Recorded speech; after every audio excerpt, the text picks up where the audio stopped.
Welcome to the Personality Couch podcast, where we discuss all things personality and clinical practice.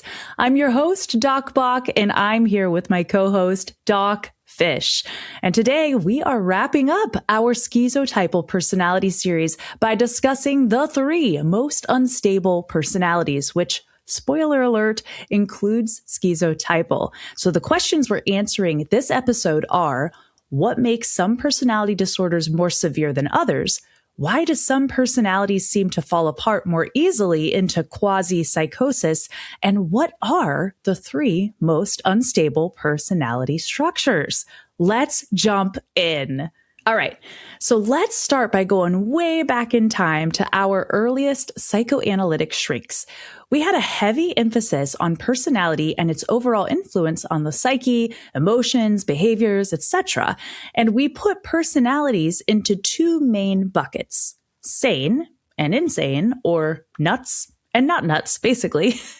And then we started using different language like neurosis versus psychosis. In other words, is the person seeking treatment having a response to severe anxiety, or are they not in touch with reality at all? And of course, people do not fit neatly into binary categories. So we later had to create a new category: the borderline gray area between neurosis and psychosis. According to Nancy McWilliams, this borderline space meant, quote, too sane to be considered crazy and too crazy to be considered sane. So these were the individuals who were not responding well to outpatient treatment, but didn't quite meet the criteria for hospitalization at the time. So something was different about these types. Right, indeed. Yeah. So these in-between types are the personalities that sit in the middle somewhere, but that are more prone to falling apart. So overall, that leaves us with 3 main categories in which personalities fit: neurotic, borderline, that gray middle area, and psychotic. But in order to understand the borderline area, we have to understand what neurotic and psychotic mean. So let's break down each, starting with neurotic. So the neurotic personality encompasses many different personality styles that span the DSM. This type of personality is in touch with reality and they have a stable sense of self, but they are overly rigid and inflexible. Because of their need to control to try to soothe their anxiety, they struggle to be flexible and adapt to stressors. Right. And most of their psychological defenses are a reaction to this higher level of anxiety. And that anxiety stems from fear of their own impulses and internal unconscious conflicts that result in overactive defenses. If this personality type was an ice cream, it would be freezer burned. Ooh. Too rigid, too frozen, and immovable. So the personality flavors are muted by the ice. But at the end of the day, it is still ice cream, but it's not going to be like everyone's favorite flavor. You might burn your taste buds. There's a little too much anxiety and rigid energy. Yeah. It's probably not going to be your favorite ice cream, in other words. And neurotic personalities are probably not going to be your favorite person either, because that anxiety is all consuming and it can be really grating on others. So just like freezer burned ice cream grates on the taste buds and creates an unpleasant experience, same type of thing, right? But it's still technically ice cream and it's technically structurally sound. It's just too frozen, like almost like it's taking its job of being ice cream a little too seriously. So fun fact, ice cream should be around 36 degrees so that you can actually taste the flavor. Otherwise, it's too cold and freezes your taste buds and you just don't get the full experience. I kind of view neurotic personalities like that, like too cold, like it hurts your tongue cold. That is so interesting. I'm wondering if somebody here worked in an ice cream shop and knows a thing or two. Ice cream is lovely, but we're not camping on me. We're going to move back to personality. So on the other end of the spectrum, we have the psychotic personality. So while any personality can disintegrate into psychosis, some are more prone to it than others. As we stated previously, psychotic personalities are out of touch with reality, and they may not even be sure that they exist, let alone have an integrated and cohesive sense of self. Their main crisis is fear of death due to difficulties trusting what is outside of themselves and what is inside. Ooh. So there's difficulty with existence and a sense of separateness. If psychotic personalities were an ice cream, they would be melted. They've lost their structural integrity and are a bit of a soupy mess. They have fallen out of reality, and it can be really hard, if not impossible, to spring back into a cohesive ice cream state. The psychotic personality's structural integrity is compromised, putting the personality at risk for falling out of reality again. And then that brings us to that so tricky borderline space in the middle between neurotic and psychotic. So borderline personality structures are not just the personality disorder of borderline. Same word, different meaning right now. Yeah. So these personalities cycle in and out of reality and non-reality. With that comes an unstable sense of who they are and overall confusion about their identity. So unlike the psychotic personality, borderline personality organizations know that they exist. However, they have a hard time functioning in relationships, which is their main crisis point, like attachment and the separation, individuation process that often involves shame. Yes, yes. And they do have a hard time knowing where they end and the next person begins, causing them to become disoriented or to potentially have a push-pull dynamic in their relationships. So if borderline structures were an ice cream, they would be melting. So they're technically still ice cream, but the structure is falling apart. So think of like a scoop of ice cream on a hot sunny day, and it's starting to drip onto your shoes, onto the sidewalk. Borderline structures are in this ever melting state. And as you might have guessed, this puts them at increased risk for psychosis. Yes, and they do cycle in and out of reality, oftentimes having brief psychotic episodes, where they frequently flirt with the psychosis line. Yeah. So they sit in this unstable place or like melting as a default. And this borderline space is where we're camping out today. So the personalities that are melting, falling apart into psychosis, who by nature of their personality live in that quasi-psychotic space, making them inherently unstable. The three structures that live in this borderline space by default are schizotypal personality disorder, borderline personality disorder, and paranoid personality disorder. Yep. And since we're in the schizotypal series, we'll start with schizotypal. Okay. I'll give you a quick recap of what this personality is. So, according to the DSM, there has to be a pattern of oddities, cognitive or sensory distortions, and social deficits. This includes things like excessive social anxiety, social isolation, and withdrawal, among other odd behaviors. Schizotypal individuals are eccentric in their thoughts, and they have unusual sensory and bodily experiences, increased suspiciousness, and ideas of reference. This means that they often read into benign or neutral events as having personal significance. Their oddities and slight disconnect from reality are evidence of cognitive slippage, and it puts schizotypals in the pre-psychotic or quasi-psychotic camp, but they're not fully psychotic. But let's break that down a little bit more. Dogfish, we've talked about cognitive slippage in this series as a sign of instability. But what actually makes schizotypal personalities unstable? Oh boy. So to answer this question, we actually first need to introduce Millon's evolutionary theory, which basically just says like we have three polarities involved in survival. The first polarity involves existence. And so that is a continuum with a focus on either pleasure or pain. The second is adaptation, involving a focus on like being passive or active. And then the third is replication, involving a focus on the self or other.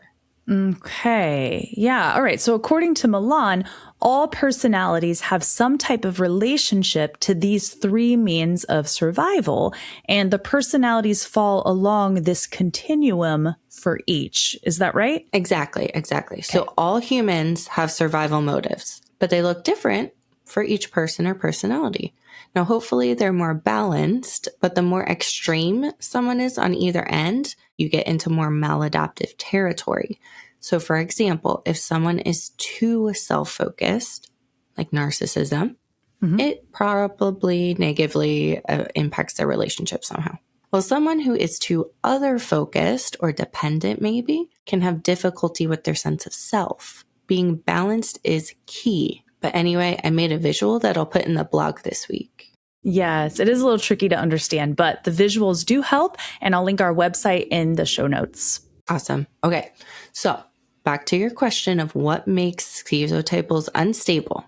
Yeah. It's because there is a weak focus in all of the areas involved in survival. So schizotypals are not grounded in any survival motive, being fragile in focus and intensity, kind of like a leaf floating around with like no purpose or effectiveness. And this leads to disconnect from social norms and then results in eccentricity and just inappropriateness in general. So they're usually undirected and diffuse and just random, having excessive fluidity in their personality structure. They are quite literally in their own world, like functioning at a frequency that the rest of us really don't understand. Yeah. Okay. But let me get this straight. So the structure of the schizotypal personality is unstable because its survival motives are muted and easily reverse course. Like they're so disconnected that it's no longer adaptive. So skis means to split. For the schizoid, they disconnect into fantasy in order to survive, but the schizotypal takes this a step further and disconnects completely with no grounding. So their boundaries are too loose, meaning they are often drifters on the periphery of society, like a leaf, like you said. Yeah. And an interesting piece of research is that on the Big Five, schizotypals often score higher in openness than schizoid because their boundaries are too loose. They're too open. And then, like we've been saying, they just drift like a leaf, sometimes right into psychosis before drifting back into reality, which is really interesting, right? Okay, but briefly, what does their almost psychoticness look like? Okay, so as we've been talking about in this series, cognitive slippage is a big indicator that we're on our way to psychosis.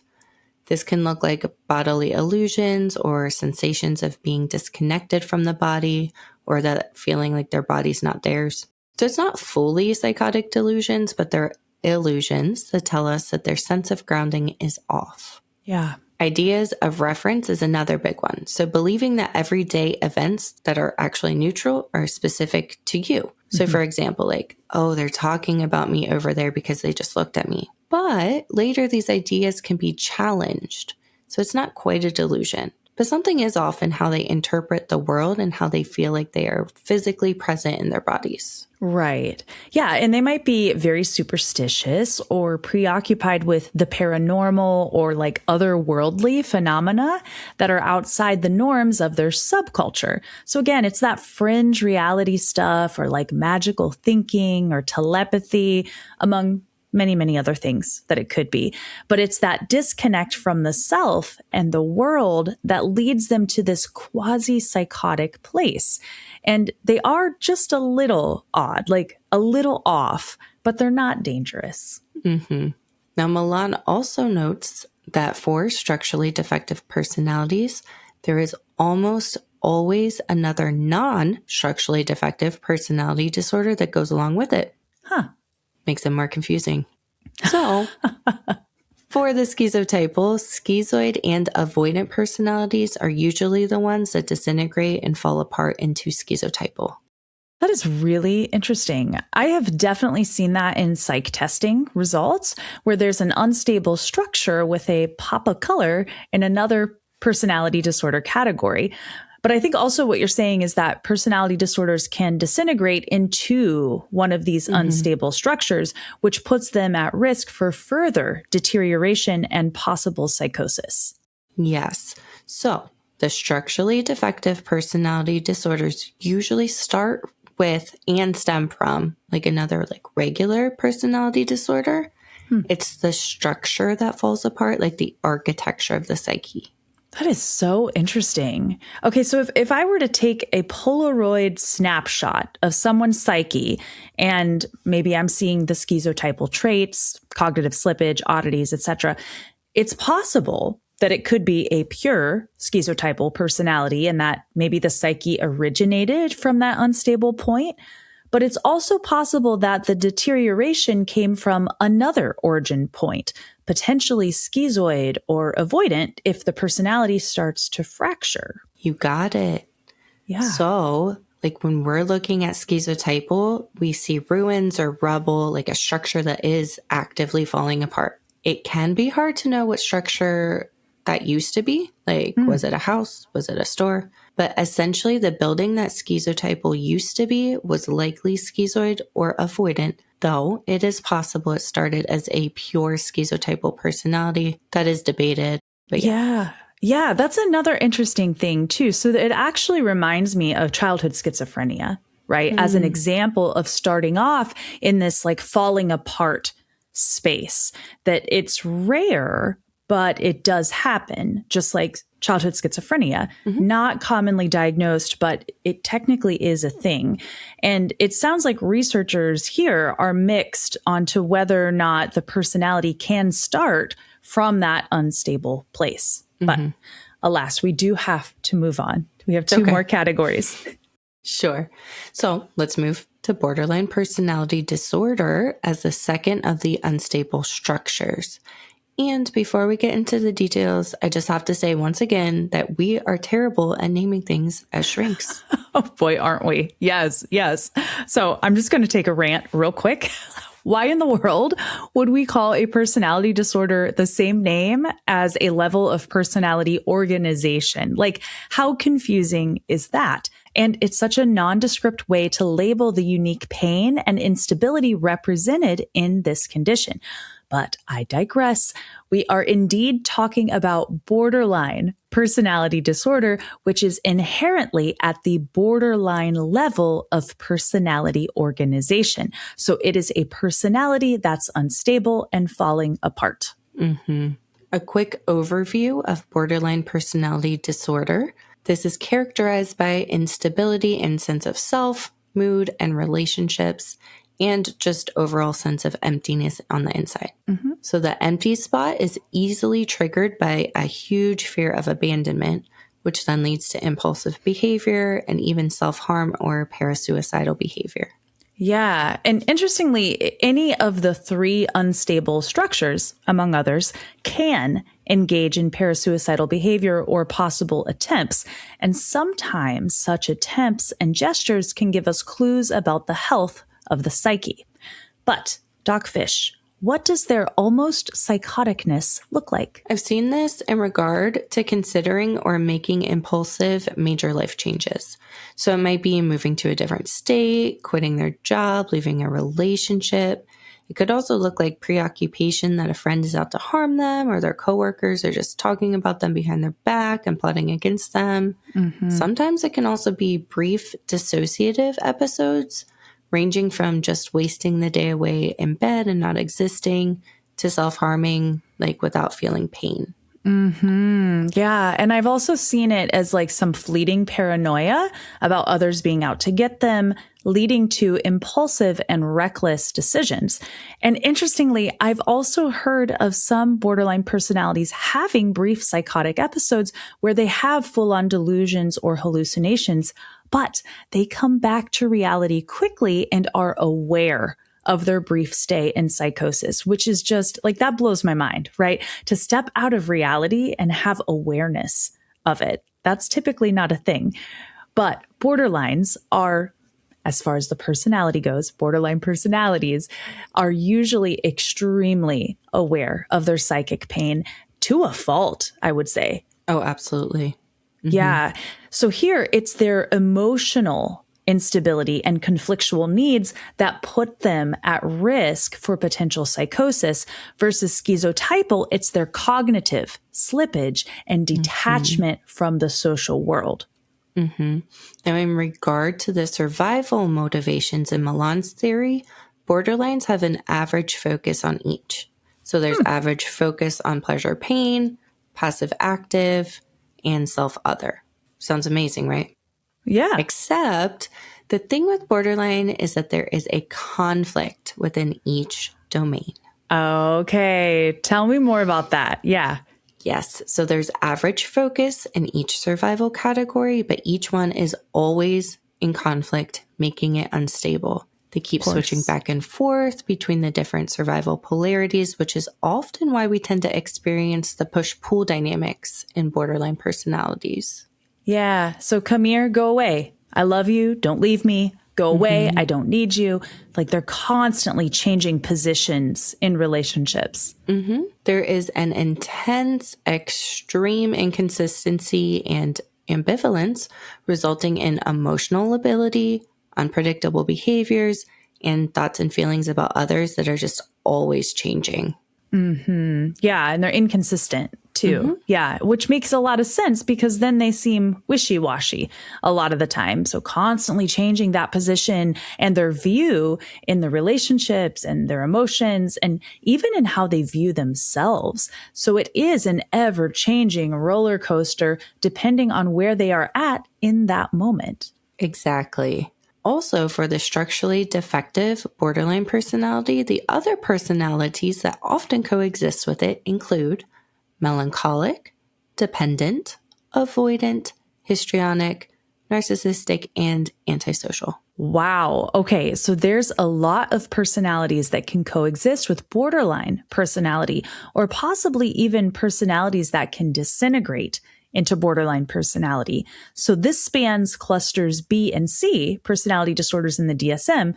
Interestingly, no cluster A, where schizoid, schizotypal, and paranoid live. And I bet it's because they have their own disintegration lines. One we already talked about, and one is up next. Exactly. And I think this is probably one reason why borderlines can look so different. Yes, that's a great point. And if you've met one borderline, you certainly have not met them all. So, for example, you can have a more depressive personality coexisting with borderline, or a more dependent, clingy flavor, or even an avoidant flavor that is socially anxious. And then we also have the histrionic personality. So big emotions, attention-seeking behavior, which some argue is most likely the DSM version of borderline personality. And we can see narcissism too. So with high self-absorption and often looking to fill their own needs above others. And then, of course, antisocial, or a more dangerous, edgy flavor of borderline that maybe lives on the knife's edge, perhaps running from the law or believing, laws or rules don't apply to them. Yeah, very interesting. So there's all kinds of flavors of BPD, like looking very different from person to person, but having that instability is the common factor in all of them, right? But let's move to the last unstable type, the paranoid. Okay. Quick overview of paranoid personality disorder. There's chronic mistrust and suspiciousness with beliefs that others are just malevolent. Like they suspect others are out to harm them, are preoccupied with others' loyalty and trustworthiness, and avoid confiding in others so it's not used against them maliciously. Yep. And as such, they interpret neutral remarks as threatening. They hold grudges and are hypervigilant to perceived attacks, and they are quick to counter attack. And interestingly, another trait that they have is often an unjustified suspicion of their partner's fidelity. But the hallmark characteristic here is their fear, mistrust, and suspicion, leading to chronic personality-based paranoia about the world being out to get them. This one is particularly interesting, and of the different personalities, it carries a high risk for dangerous behaviors due to this personality being too rigid. So Millon doesn't focus on the intensity of the motives here, but the inflexibility of the paranoid survival aims and motives. Yeah, so it's less about having a weak, average, or strong relationship to these survival aims and motives, but more so about how rigidly the paranoid adheres to their different motives. They are immovable and frozen, not able to adapt, which is interesting because there's actually some neurotic energy here. Yeah, and paranoids are arguably the most fearful of the personality disorders. So you take their neurosis maybe and you freeze it in with their disordered defense mechanisms, and we just have a recipe for really unhealthy personality. Absolutely. Yeah. And in some ways, it means they operate opposite of borderline personality because borderlines are constantly back and forth about their survival aims and motives. But in contrast, paranoids are frozen in them and immovable. So you have all the extreme relationships here in reference to the personality's means of survival. Paranoids are so afraid of annihilation that they are fixated on surviving, causing them to freeze. Exactly. Their psychic structure is fixed and unyielding and obstinate. Whatever they learned and developed in life is like hidden and unchangeable, and it's just not influenced by life circumstances or external experiences. Yeah. So their character is like unbending with no variation because there's an unwillingness to change, even with good reason to do so. Yeah. So their attitudes, their emotions, and thoughts about themselves and others are all rigidly enclosed and compartmentalized, which then means that their behaviors are fixed as well. So they're unrelenting in the constricted way that they perceive and relate to the world, and they will not adapt to external realities. Right on. Yeah. Yeah. And so then even with new information, they rigidly adhere to their way of viewing the world, which they see as a hostile and threatening place. And then for the structurally defective paranoid personality, the other personality disorders that often coexist include avoidant, negativistic, compulsive, narcissistic, antisocial, and sadistic. Another interesting point. Yeah. So avoidant personality, according to Millon, can show up with any of the unstable structures. Super fascinating, right? So does make me wonder if it's because Millon coined the term avoidant and it doesn't actually fit neatly into categories, or I don't know, maybe there's something there. Possibly.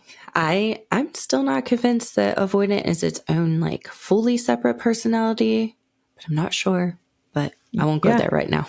I know. I'm not sure about that one either. I'm still mixed about that. But anyway, we have more dangerous personalities here too within the paranoid personality. So you mentioned sadistic. So that's taking pleasure from pain, which is arguably one of the most severe personality structures that you can have. And then there's antisocial, which is rule breaking, norm breaking, not caring about social mores or what people think. Compulsive is pretty interesting too, as they overlap with paranoids in their rigidity. Though compulsives are rigid about outside rules and they do want to please others typically. So that's a pretty long fall for the psyche to go to paranoid, but it definitely can happen. That is an interesting thought. Yeah, that's a fall. That's quite the fall, but it can happen. Yeah. Anyway, we won't get into all of that. What does their almost psychoticness look like? Sure. Paranoids dip into psychosis is actually super tricky to see because their delusions are systematic, meaning they're absolutely logical and comprehensive. They're just irrational and untrue. So most times I've seen paranoids like briefly fall into episodes of psychosis where they are just super convinced that someone's out to get them with malevolent intent, despite no evidence or even evidence to the contrary. Anecdotally, it does seem that this might be triggered by unconscious feelings of guilt that they can't handle, so they project it onto another person. So like, I'm not the bad guy, you are. And paranoid's paranoia is all encompassing and pervasive, and they structure their entire life around outwitting perceived enemies so the enemy doesn't take them out first. And I've seen that come out as blurred lines between the self and the other, also similar to borderline. But for the paranoid, this can look like having illusions of enemies out of the corner of their eye, or nursing old grudges from years gone by and believing that those people are somehow still against you, believing they've maybe even reached out to you, but not realizing it was only a thought in your mind, like it never really happened. So again, blurring reality and non-reality due to the paranoia. And interestingly, it is their paranoia that takes them into that possible psychosis place. Mm-hmm. So because these three personalities at the disorder level live in that quasi-psychotic space, they can sometimes be hard to differentiate in treatment. Oh, yeah. Especially because they usually coexist with a non-structurally defective personality. Mm-hmm. I think, in theory, schizotypal should be the easiest to identify because of the social oddities. However, I've also seen more quiet presentations of borderline personality disorder that maybe has a schizoid layer. And this can be super challenging to know like what personality is actually driving the bus. Yes. And this is where I say personalities are like gobstoppers, right? What is at the core of the gobstopper? You have all these other flavors around and around and around the layers. And that's why I love psych testing. And specifically in psych testing, I always use Millon's MCMI for this reason, because it actually breaks down the different layers of the personality gobstopper, and then including the three unstable structures and their related scales. So it can tell us a lot more about the colors and the textures of the personality, and again, what that personality core is. But even still, it can be challenging. So some of my trickiest cases have been a differential diagnosis between paranoid and borderline, and sometimes even between schizotypal and borderline too. Definitely. So as the structure of a psyche falls apart, it's harder to figure out what it used to be. So again, if you see a collapsed building, it's hard to know if it used to be a house or a cabin or a garage. You really have to dig and try to find data from the very beginning, like from childhood, from other people's perspectives, essentially from the original motives. I love that analogy. Yeah, that's spot on. Yeah. So for example, if an individual is currently struggling with wanting to attach to others, but being fearful of doing so, having some paranoid ideation, which could fit into borderline or paranoid, it's helpful to look at history. Yeah. So in youth, were they more dependent and experiencing separation anxiety? Probably borderline there. Mm-hmm. Yeah. Or were they scared of what others thought of them and like fearing that others were out to get them and bully them? Now this sounds more paranoid, but it takes a lot of time with the person to know what makes them tick, and also their backstory, their history, others' perspectives, family history as well, what runs in the family. And I've also found that certain personalities lie a lot to hide their pathology, which is why external data from other sources is super helpful in personality differential diagnosis. Yeah, and sometimes it's not even lying. It's just their skewed reality. Like denial or projection, like is not lying on purpose, which is why we can have empathy for all persons. Everything stems from pain and hurt and protections. And people can be challenging, and we can have empathy. Like we can have those double dipped feelings. Absolutely. Yeah. Oh, goodness. All right. So we've covered the three unstable personalities of schizotypal, borderline, and paranoid, who all live in this quasi-psychotic space and are at risk of further falling apart, similar to melting ice cream.